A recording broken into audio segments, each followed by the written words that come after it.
खासदार संजय राऊतांनी एकनाथ शिंदे आणि राज ठाकरे यांच्या भेटीवर पुन्हा प्रतिक्रिया दिली. हा आमचा अंतर्गत विषय आहे असं राऊतांनी म्हटले. दरम्यान एकनाथ शिंदे हे महाराष्ट्राच्या अस्मितेचे शत्रू असून त्यांच्यासोबत आमचे टोकाचं भांडण कायम राहणार असल्याचं राऊतांनी म्हटलंय.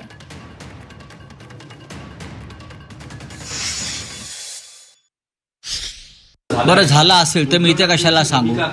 माझं बोलणं झालं असेल तर मी इथे का सांगू. झालं ना, पण मी कॅमेऱ्यावरती का सांगू. हा आमचा अंतर्गत विषय आहे. कोणी कोणाला भेटावं, काय करावं, पण मी काल सांगितलं आणि आज हे सांगतो.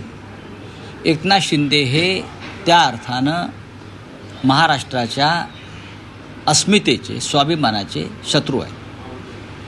हिंदुहृदय सम्राट बाळासाहेब ठाकरे यांची शिवसेना अमित शहाच्या मदतीनं चोरली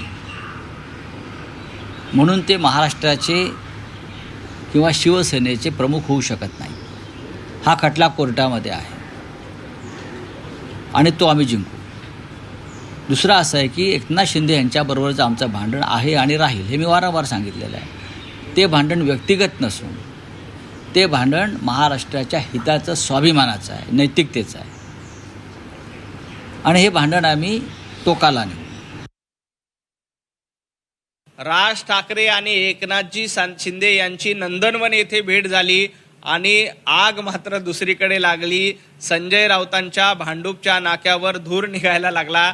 कारण एकनाथजी शिंदे आणि राज ठाकरे हे दोघं भेटले की भांडूप नाक्यावर जळफळाट व्हायला लागली. कलानगरमध्ये जळफळाट व्हायला लागली.